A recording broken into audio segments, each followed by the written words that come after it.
of Daniel that we are studying, you will see examples of how Daniel and Hananiah, Mishael, and Azariah stood for the truth in the midst of the nation and kingdom of Babylon. And that is an example, a perfect example for us today of how we should handle and conduct ourselves in the society in which we live. We live in a Babylon-dominated society.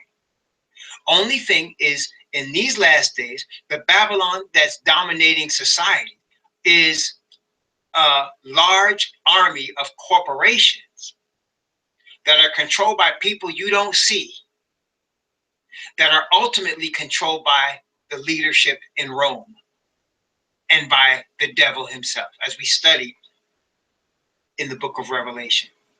The Bible says, and they worshiped the dragon.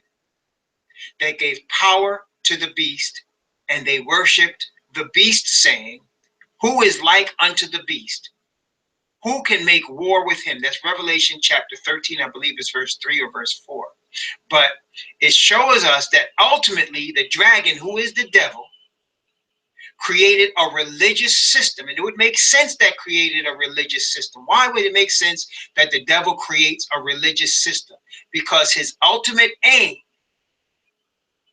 is to be worshipped. The devil's ultimate aim is to be worshipped. And he wants to be worshipped, whether he has to trick you into worshiping him or whatever way he does it, he wants you to worship him. Okay? So that being his aim, it would make sense that he focuses or has the world focus in a backdoor manner on religion, which is basically someone having some object of worship. Okay? So we are in a Babylonian society and a Babylonian system that is organized by the devil through the Roman Catholic Church and through corporations that dominate the landscape of the planet. Today you have corporations controlling everything. Anything that's of any source or substance or power is controlled by a corporation. Okay? Everything is incorporated. The United States of America itself as a nation is incorporated. Okay? Everything is a corporation today. And corporations are controlled by small groups of people. Sometimes they're public corporations that are owned by many people, but the majority shareholders are small groups of people that control the boards of those corporations, right? So we are living in a corporate dominated society, and we have to know how to handle ourselves as the nation of Israel being scattered throughout this earth in a corporate dominated society. The book of Daniel gives us Daniel and his three friends as perfect examples as to how to handle yourself in a corporate dominated Babylonian society. All right. Daniel is in Babylon. Babylon had their own god or gods, their own system, and they led the world in many different areas. Yet Daniel had the Most High Yah as his God. He had the covenant as the system that he leaned on. And yet he was in the middle of a nation and power that disregarded both. The same is with us today.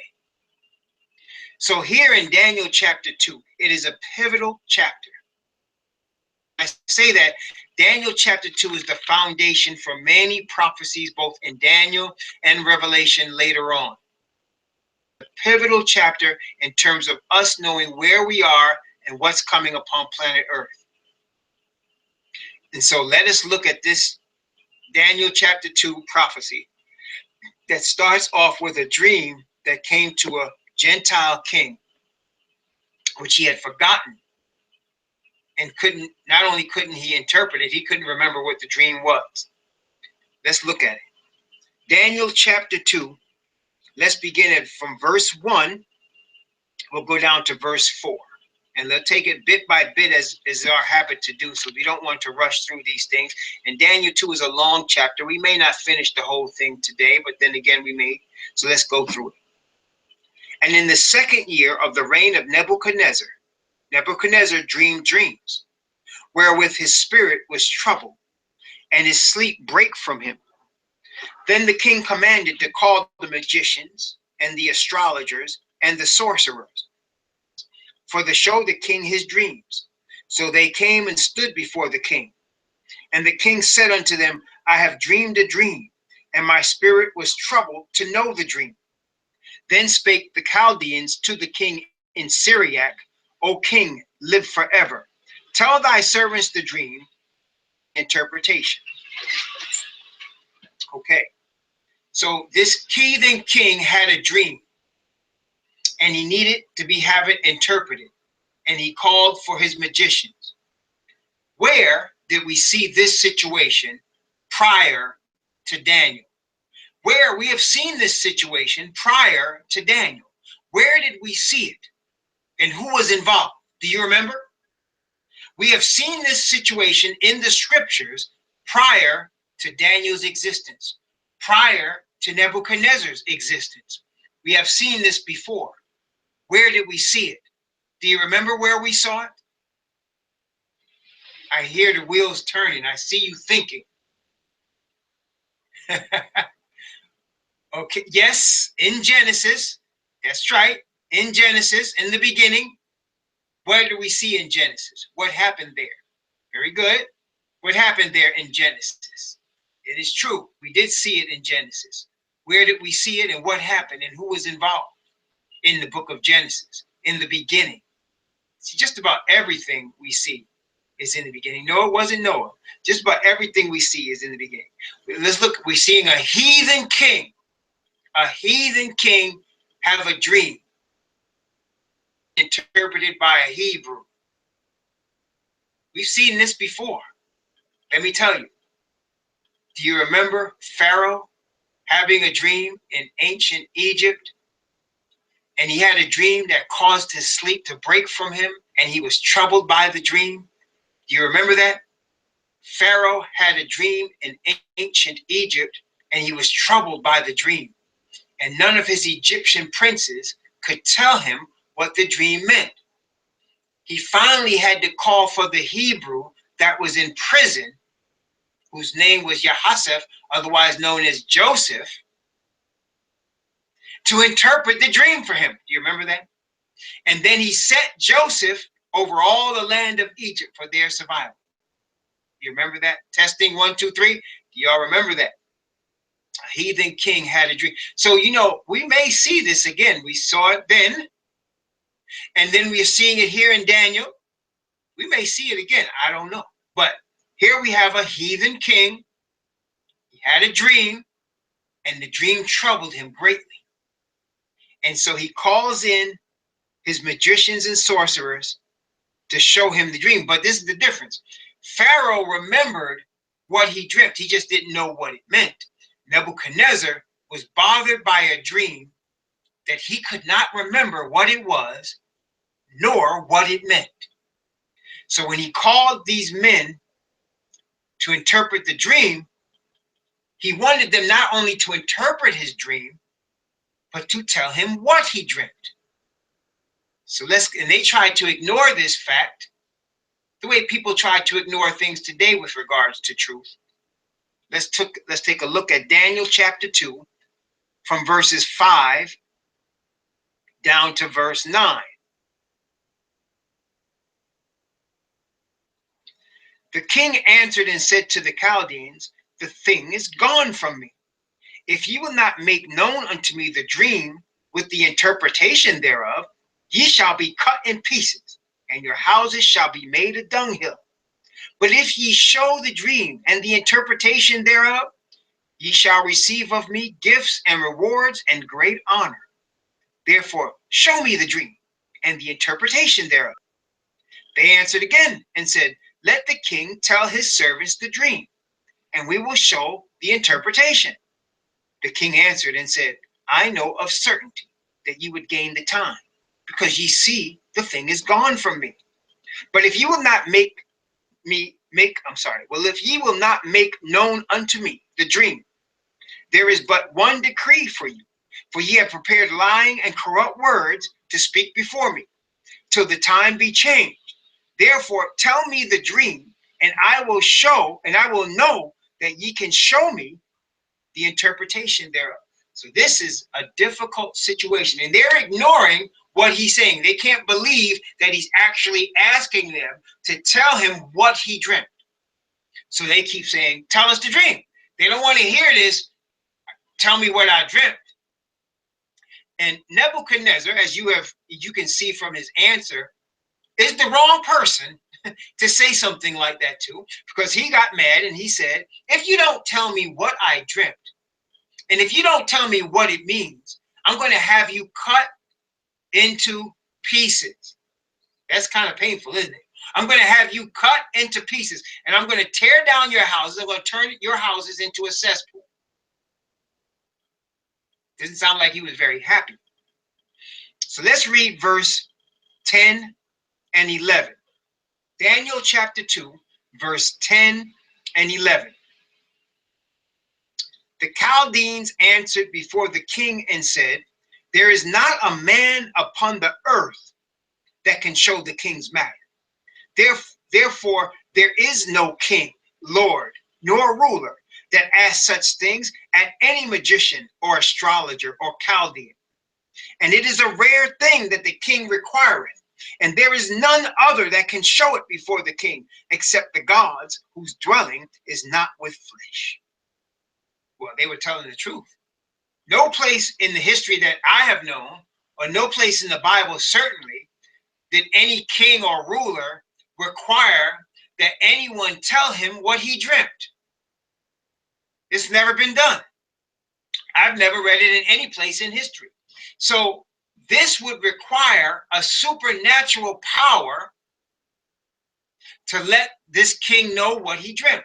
And herein, this is where you get the chosen man of the Most High to give this man what he dreamt and what it meant. Not only that, Daniel is not only going to be able to give Nebuchadnezzar what he dreamt and what it means. Check it out. As we're going to read it, you're going to see the Most High is going to reveal to Daniel the thoughts that were going through the king's mind before he fell asleep.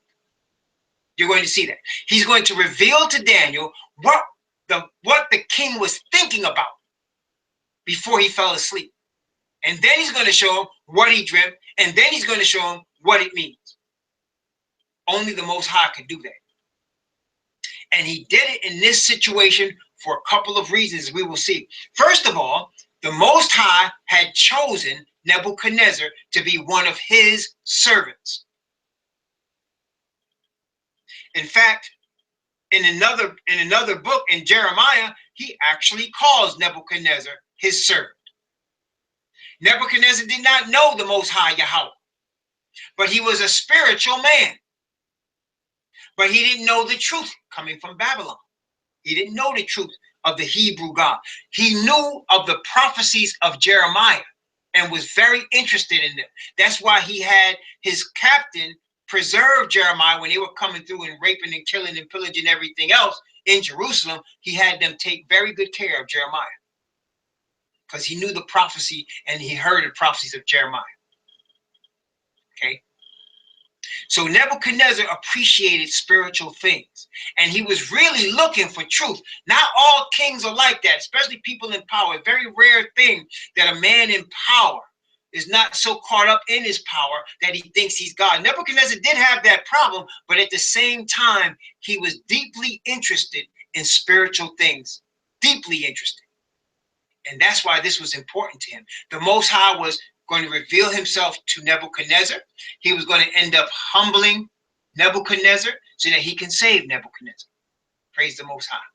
Okay, so let us continue reading. So now the Chaldeans tell the king Nobody has ever asked any of their servants to do anything like this. What you're requiring is so rare. Nobody has been asked to do this, and only a person who's not dwelling in flesh, somebody of the spirit, can answer this. He said the gods whose dwelling is not with flesh, they're the only ones that can answer this. That's what he said. Of course, we know the king is not going to want to hear that as an answer. He is a king. He's used to getting his way, right? And so he's not going to take that. So let's look at this. Daniel chapter 2. Daniel chapter 2. Let us read from verse 12 down to verse, let's see, 14.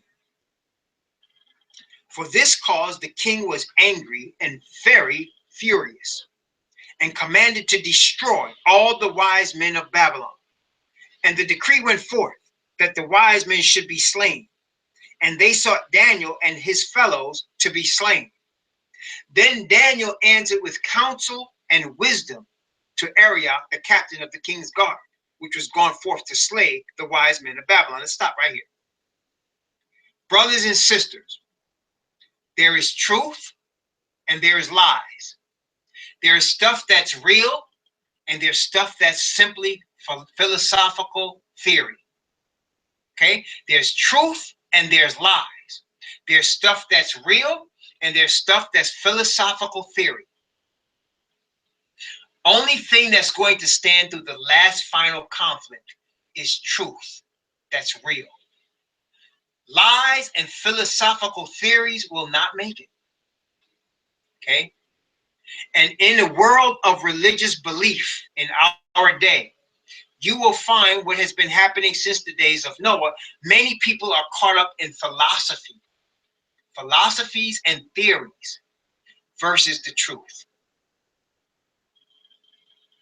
And when it comes down to it, here in this situation, if he can only offer the king philosophy and theory, they would all be dead. If only he could offer the king a theory about his dream, they would all be dead. But to offer the truth and the real can only come from the Most High. And that's why it's extremely important for you and I to seek the things that are true, the things that are real. If we don't understand, I've learned myself, it's no problem to say, I don't understand. I don't know. Because to admit you don't know is an opportunity for the Most High to teach you. Does that make sense, brothers and sisters? To try to make a philosophy or a theory out of it, anything. You're trying to be a philosopher or a theologian. But for the Most High to teach us, we have to admit we don't know. Then he could teach us. And I've learned to do that. I've read the scriptures and there are things I come across and I don't understand. And I say, Most High Yah, if you would, please show me what this means. I don't understand it. I don't know what I'm reading. Sometimes he shows me right away. Sometimes he shows me later on. Sometimes he doesn't show me. But that's up to him, right? But today, everybody thinks they have to have all the answers. The scriptures have all the answers, right? But that doesn't mean we know them. We're learning. And we learn. That's why we're called disciples. The Most High's chosen are Israelites, they're Hebrews, they're disciples. What they're not is Christians. It's called looking upon the Hebrews because they were following the Messiah, who they called Christos, after their Christos. Messiah is Mashiach, anointed. Okay? The word Christian or Christians is only used 3 times in the entire Bible. Only 3 times is you see the word Christian or Christians. And in fact, Peter said, if you suffer as a Christian, what he's saying is, and he says, don't be ashamed, because it was supposed to be a term of shame. It wasn't supposed to be a term of endearment. It wasn't supposed to be a term of a philosophy. It was supposed to be a term of shame. Okay? But when you look at the New Testament, the followers of the Messiah were called disciples because they were learning under the tutelage of the Messiah. Does that make sense, brothers and sisters? In fact, I like the word messianic better because you are following a Hebrew Messiah. So you following a Hebrew Messiah. He's not Christos, he's Messiah, Mashiach. And you are his disciple. In other words, you are learning under his teaching. And I always say, you know, if you're going to school, it's because you're going to learn. I never liked a teacher that expected you to know a subject when you're coming to that teacher to learn the subject. That always bothered me. So if somebody's teaching me advanced mathematics, they can't expect me to already know advanced mathematics, because if I already knew it, I wouldn't need a teacher. So we don't know until he shows us. And when he shows us, yes, we know. Okay, so that we know the seventh day is the Sabbath. We know the 10 Commandments is the covenant. We know Yahweh Shai is the Mashiach. We know certain things, right? Because he has shown us, we know. But things that he hasn't shown us, we don't know. And there's no problem saying we don't know. All right? Daniel didn't know. And he wanted to know, and he was going to go to the Most High, who is the one that knows. And that's the thing about the Most High. The Bible tells us in Psalm 147 is that his understanding is infinite. Infinite. That means he knows everything. There is nothing he doesn't know. There's no secret to him. There's no mystery to the Most High. Everything is open toward him. He knows everything. Okay. In fact, he knows the end from the beginning. He knows everything. So if we don't know, he says, let us ask him for wisdom, and he'll be glad to give it, because wisdom helps us to know. So here, the wise men could not know this, and they weren't used to not knowing. And that's the thing about pagans. They're afraid to say they don't know. They like to create philosophy. See, philosophy came from pagans, brothers and sisters. It came from Gentiles and pagans, because things they didn't know, they got to make something up. They got to create something. But the Hebrew doesn't know he doesn't know until the Most High shows it. And there's plenty for us to know that he has shown us. There's plenty for us to know that he has shown us, okay? Without us worrying about what we don't know. All right, let's continue. Don't do each other. I have a better philosophy than you. I have a stronger theory than yours. It's kind of ridiculous, really. But it's the Gentile way. Let us not be as the Gentile. Let us be as the Hebrew. Daniel chapter 2. Daniel chapter 2. So Daniel is asking Arioch what's going on. So let's go from verse 15 down to verse 18. Daniel chapter 2 from verse 15. He answered and said to Arioch, the king's captain, why is the decree so hasty from the king? Then Arioch made the thing known to Daniel.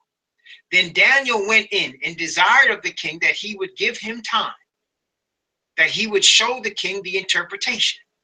Then Daniel went to his house and made the thing known to Hananiah, Mishael, and Azariah, his companions, that they would desire mercies of the Elohim of heaven concerning this secret, that Daniel and his fellows should not perish with the rest of the wise men of Babylon. So notice what Daniel was going to do. He served the Most High Yah, and his brothers served the Most High Yah. So he told the king, give me some time. Why? I need to go in and talk to my Father in heaven. I need to talk to the Most High and see if through his mercy, he will show me the secret that you're looking for. As the king desperately wanted to know, of course he's going to give him the time, because Daniel had already, and his three friends, as we had saw in chapter 1, had already showed themselves superior. Of the Most High had went before them, and they had already been shown superior to the rest of the wise men. Though they were captives, the king gave them the time. And now Daniel and his three friends did what we're supposed to do. They went and sought the throne of the Most High Yahweh. They sought his throne for him to show them this thing. Okay? Daniel chapter 2, from verse 19 down to verse 23. Daniel chapter 2, from verse 19 down to verse 23. Then was the secret revealed unto Daniel in a night vision. Then Daniel blessed the Elohim of heaven. Daniel answered and said, Blessed be the name of Yahweh forever and ever. For wisdom and might are his. He changeth the times and the seasons. He removeth kings and setteth up kings. He giveth wisdom unto the wise, and knowledge to them that know understanding. He revealeth the deep and secret things. He knoweth what is in the darkness, and the light dwelleth with him.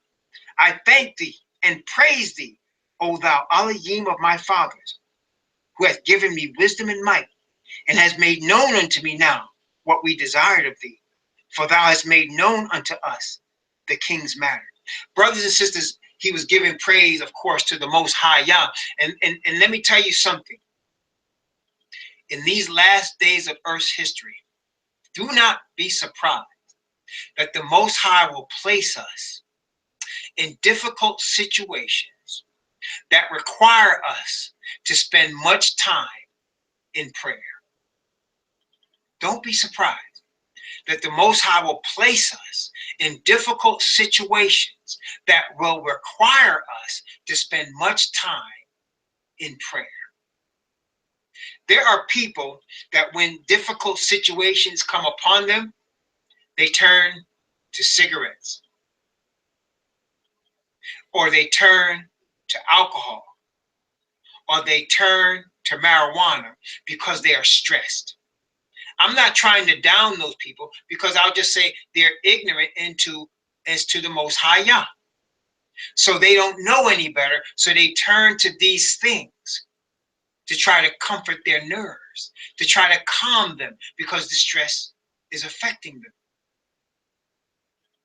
But as children of the Creator, let us get into the habit of first turning to the Most High and waiting for his answer. Does that make sense, brothers and sisters? First turning to the Most High and waiting for his answer, because I'm telling you, as we get closer and closer to the return of Mashiach, we're going to be placed more and more into situations that's going to require us to trust him in a way that we can pray and wait for his answer.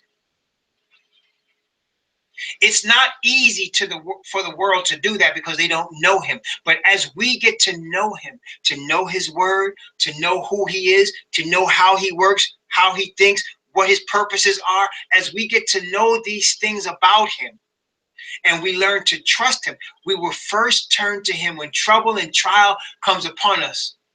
The first thing we will do is get on our knees, find a quiet place, a place that we could be alone, and get on our knees and pour out our heart and soul to the Yahweh of the Most High Yah, to the throne of the Most High Yah, in the name of the Mashiach. We will pour out our heart to him in private. Messiah taught us, when thou hast shut thy door, pray to thy Father which is in secret, he said, and thy Father who seeth in secret shall reward thee openly. So brothers and sisters, don't be surprised as we find ourselves like Daniel in a situation that's impossible, except we approach the throne of the Most High for wisdom and understanding, that he might show us the way in we should go. He does that on purpose, because the only people that are going to be saved out of this earth are the people that put all their trust in the Most High Yah. That's if you understand what I'm saying, right? You guys agree with that? The only people that are going to be saved on this earth are those that have learned to put their complete trust in the Most High Yah. That's it. If you can't trust him, then he can't trust you. And if you can't trust him and he can't trust you, how he gonna bring you into his kingdom? He's not. So he's looking for those people to trust him. Now he understands we're human, we are sinful, we have been born in sin and shaped in iniquity. He understands that. That is why he gives us practice. That is why he calls us to practice. And the practice is the trial and tribulation that he put us through, the straightened places he brings us in that causes us to have to pray. To have to find a quiet place or get up real early in the morning because we can't sleep, because it's the middle of the night and we can't sleep, right? So we have to, in that quiet of night, when everything is quiet, nothing is moving, we be found praying. Be found seeking him and looking for answers to what's afflicting us and pouring out our hearts, our worries, our cares, our souls to him. You see why it's such an abomination to call any man on earth Holy Father? There's nobody else that we should trust with those things closest to us that bother us the most, except the Most High Yah. We shouldn't be putting our trust in any man that try to call himself Holy Father. Yeah, that's an abomination to the Most High. He's the only one he wants us to pour ourselves out to. He puts us in these situations purposely, brothers and sisters, so that we can he loves for us to pour out our hearts and souls to him. That's what he's there for us for, so that he can receive everything that's bothering us and we can learn to trust him. And when we get delivered, notice Daniel got delivered. It said, blessed be the name of Yah, blessed be the name of God forever and ever, he said. He wants that. He wants to elicit that praise as a result of his deliverance for us. Of the Most High, it starts off, I am the one that brought you out of the land of Egypt. I brought you from the house of bondage. Thou shalt have no other gods before me, right? Even that, the covenant starts off with that. I am Yahweh that brought you out the land of Egypt, out of the house of bondage. I brought you out the furnace of Egypt from bondage. He wants that praise for his deliverance. He wants that praise from us trusting him. He wants that praise from our lips as a result of us approaching him, pouring out our whole heart and soul to him, telling him everything that bothers us. He knows what the problem is, but he wants us to just bring it to him. Daniel and his 3 friends did that. That's how you learn to trust him. That's how he becomes part of your life. Not, I mean, that's how he becomes your whole life, really. I mean, he becomes your dependent. You're dependent on him. You're dependent on him. That's how it happens. From situations where you got to pour out everything to him, and you got to tell him how you're feeling and what's bothering you, what you're scared of, and what's happening around you. And you got to ask him for the direction and the guidance and the spirit to strengthen you through it, and the wisdom that you need to make right decisions in a tough situation. You got to ask him. Let us continue. Daniel chapter 2. Daniel chapter 2. So he gave praise to the Most High. And now he's going to tell Arioch what is going on. Daniel chapter 2 from verse 24 down to verse 26. Therefore Daniel went in unto Arioch, whom the king had ordained to destroy the wise men of Babylon. He went and said thus unto him, destroy not the wise men of Babylon. Bring me in before the king, and I will show unto the king the interpretation. Then Arioch brought in Daniel before the king in haste, and said thus unto him, I have found a man of the captives of Judah that will make known unto the king the interpretation. The king answered and said to Daniel, whose name was Belteshazzar, art thou able to make known unto me the dream which I have seen and the interpretation thereof? He's excited because you see, Daniel trusted in the Most High. And notice what Daniel did. The first thing he told Arioch, destroy not the wise men of Babylon. Brothers and sisters, that's the first thing he said. Why do I bring that up? Let me tell you. Brothers and sisters, the Most High has ordained his son, the Mashiach, to be the high priest of the sanctuary in heaven. Y'all understand that, right? The Messiah, Yahushua, is the high priest in the sanctuary of heaven. Well, what is he doing there? Well, he's the high priest there. He is interceding for Israel. Is that true? He's not interceding for Babylon or Egypt. He's not interceding for Rome. He is interceding for his people, the Hebrews of Israel. He's interceding for his nation. Okay. But because he's doing that, he has not destroyed the earth yet. Because he's interceding for his people and he's preparing the 144,000 right now, he has not destroyed the earth yet. So that the people of planet Earth, every human being on planet Earth that's alive, owes their continued existence to the fact that the Messiah is interceding for Israel. If it wasn't for that, if he steps out, or should I say, when? Because the Day of Atonement was only supposed to be a day, not 160 years. But when he steps out and finishes his high priestly ministry in heaven, the earth is finished. The people of planet Earth that are not saved are finished. So right now, the whole earth owes its continued existence to Israel, to whom the Messiah is interceding and preparing right now. They owe their continued existence, their continued grace that they are getting right now to him. Just as all the wise men of Babylon were not destroyed because of Daniel. For the sake of that Hebrew man and his 3 friends that were faithful to the Most High, their lives were spared. If he wanted to be really mean about it, he could have said, destroy all of them. I got the answer. They're all fake. And you know what? Nebuchadnezzar would have killed them all. But he didn't do that. Just like when the Apostle Paul was on the ship on his way to Rome, and Euroclydon, the storm, Euroclydon appeared. And the Apostle Paul told them, the Most High is going to save all of us, and he's given me all of your souls. The only thing not going to be saved is the ship. It's going to be destroyed. But none of us are going to perish. As the angel told me, he's going to save my life, and because of me, he's going to save all of y'all too. Many times, people of this planet don't realize their lives are spared because of the people of the Most High. They don't know. And the wise men of Babylon were spared because of the faithful Hebrews right there, Daniel and his 3 friends. Because they could have been destroyed. First thing Daniel said, don't destroy all of them. I got the answer. Most High gave me the answer. And I want you to see how humble he is. As the king is excited. Can you tell me the dream and the interpretation? He's excited. So now Daniel's going to explain to him something. But before he explains that, notice what he said. Daniel chapter 2, verse 27 and 28.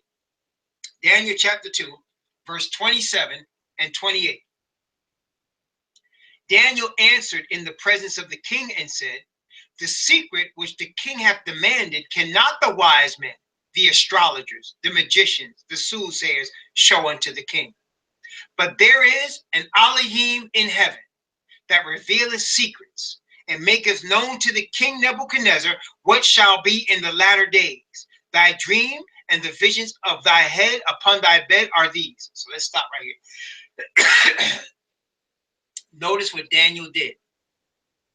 There is a God in heaven that revealeth secrets. Of course, Nebuchadnezzar knew that Daniel served a different God than he himself served. He did not serve the God of the Babylonians. He served the God that Jeremiah served. Nebuchadnezzar knew of Jeremiah, and he knew of the God of Jeremiah. And Daniel served the same God. He was a Hebrew. He served the Israelite Hebrew deity. It wasn't no statue or wood or stone or building. It was an invisible God, a creator above all things, a spirit that they couldn't see, but they worshiped. So now Daniel says there's a God in heaven. He's showing Nebuchadnezzar there's a God in heaven. It's different from who you serve. He makes this vision known. He tells us what it is. Okay? All right, I'm going to do something That may sound weird to y'all, but I'm going to stop here. I want to stop right here because I want to take our time going into the dream and the interpretation. I want to take our time, really want to take my time going into the dream and interpretation. I don't want to rush through